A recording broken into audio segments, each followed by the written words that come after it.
Hi everyone, it's Kelly from Kelly's Bead Boutique. This is another installment in my quick and easy earring series where I show you how to make a really cute pair of earrings in no time at all. So if you want to see how I make them, come and join me.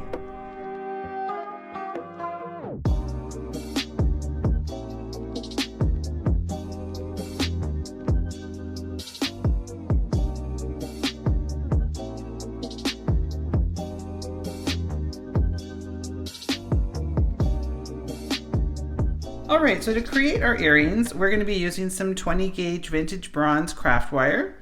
And I often get asked what's the difference between the craft wires. And this one is a dead soft, and it makes it a little bit easier when you're trying to do your wraps.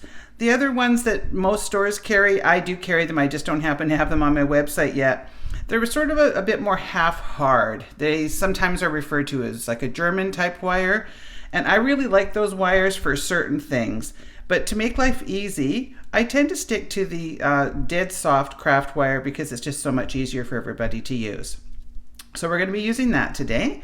I also have a couple little charms, and then I have another couple little hammered drops and a pair of ear wires. I have some 8mm matte ebony wood. I have some really pretty new bead caps that I got in. I think I have these in 3 different colors and they're just so nice. I also have a couple of 6mm check glass rounds. I have some of these hammer tone tiara cast large hole beads just for a little extra texture. And I have a couple different sizes of jump rings. One is a 4mm 21 gauge, and then I have these little itty bitty ones, and they are 3mm 21 gauge. And I'll explain why we need the different sizes a little later. So for tools today, we're going to be using our chain nose pliers, our round nose pliers. Of course, as always, we're going to be using our bent chain nose pliers, and you know how much I love those, and our cutters. Now, I get asked all the time about my cutters. These were manufactured by Softlex, and they were my tried and true go-to. I've had this particular pair for 18 years now, and they are as sharp as the day I bought them. Unfortunately, I do believe, I could be wrong, but I do believe that it was the manufacturing process was just way too expensive, and so Softlex discontinued them. I'm not too sure if there is anything else out on the market that is like them, perhaps some Tronics or something like that. I just really haven't spent the time trying to research sort of a duplicate. So for now, we just sell the sort of very moderately priced ones on our website that work pretty well. They just won't last a lifetime like these do. So I do apologize for using them in all my videos. You can't get them anymore, but I love them and I can't even stand making jewelry without them. So that's just kind of my personal pair, but I will look around and see if I can find a replacement. They just will not be cheap because these types are just never cheap, but they're so worth it. All right, let's get started.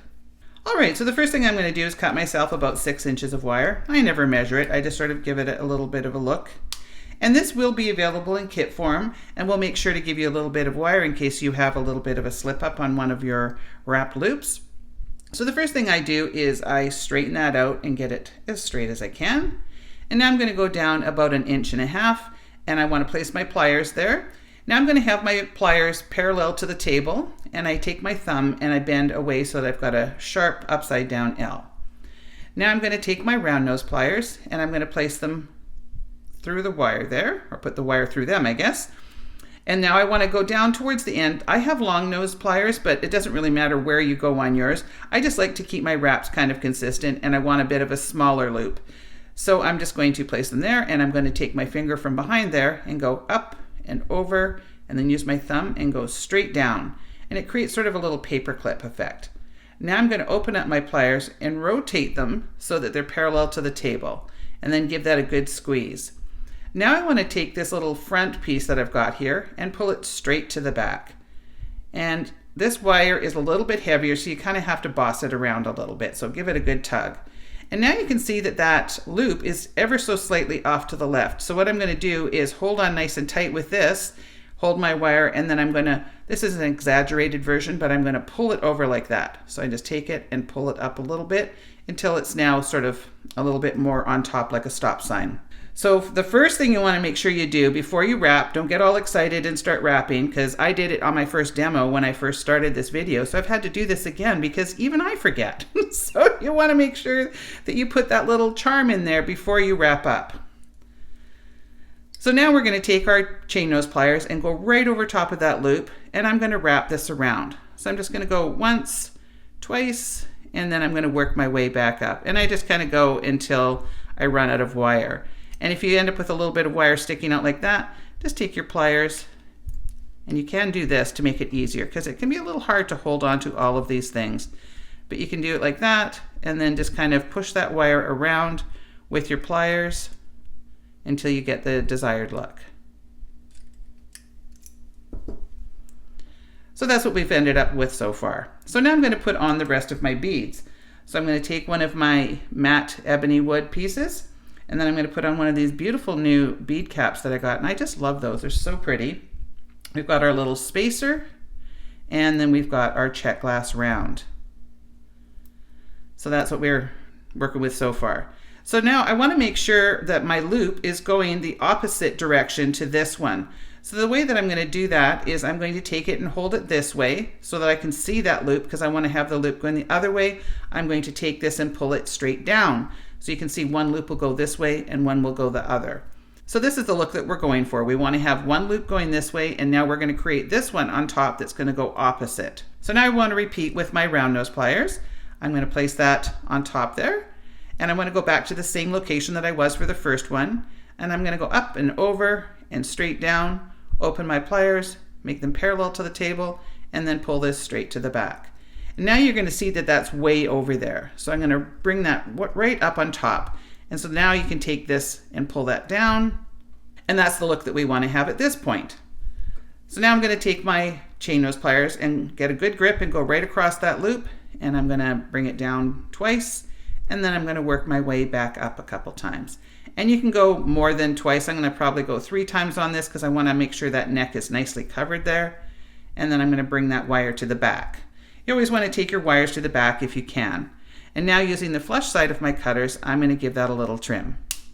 So now I'm just going to make sure that that burr is not sticking out, and it is just a little bit. So what I'm going to do is grab hold of it by doing this, because then I can see what I'm doing, and I can get in there and just kind of tuck that burr down a bit.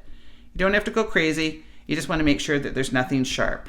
So now at this point is where we can assess and see if everything's kind of in the right direction. So this is looking good down here, but I can see that this needs just a little bit of adjusting. So just kind of boss it around. You're the boss of the wire, so do whatever you can to make it look the way that you want. And that looks pretty good right there. So the first of the jump rings that I'm going to open is this little teeny tiny 3mm one. And it is so small, it's kind of hard to show you, but I'm going to just try to, between my nails and the tools, everything's in the way. There we go, got hold of it. So I just want to open that up. So even on these tiny ones, I make sure that I have a good grip, because these ones are easy to bend out of shape, so you have to be careful with them. So now I'm going to take that little tiny one and go through my drop. And I want to make sure that I do this up nice and tight, because it is so tiny. I want to make sure that there's nothing that's going to give way on it. So we've got that first little one in. And now I'm going to go to the one that's just a little bit larger.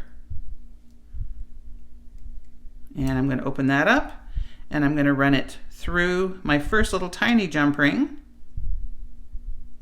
And then now I'm going to go right into this wrap that I created, and just make sure that you've got this going the right way. So I'm coming in from the left so that it's done up the right way.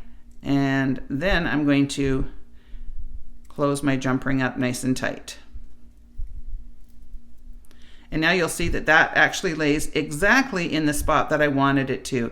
And that was just by playing around with a couple different sizes of my jump rings, but I think that that one lays on there just perfectly. So now we're going to open up one of our ear wires. So I just take my chain nose pliers, go across there and give it a little bend. I'm going to pop that on there, and then I want to do this up just like a jump ring. I'm going to bring it back and kind of jiggle it so it's nice and closed. So I'm just going to make the second one off camera, and then I'll show you the completed pair. So there you go, there's the completed pair.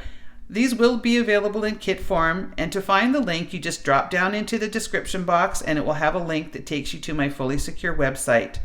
I love how this just kind of lined up perfectly on top of there. I think by layering metals, it gives it a little bit more interest. We could have made these just like that without that on there, and that would have been fine. But I really love combining my metals and getting that little extra sort of texture element, and then of course the different color. So I hope you enjoyed this one. If you did, please make sure to give me a thumbs up, leave me a comment because I do love to hear from everybody, and please make sure to subscribe to my channel. I want to thank you so much for watching, and we will see you on the next one.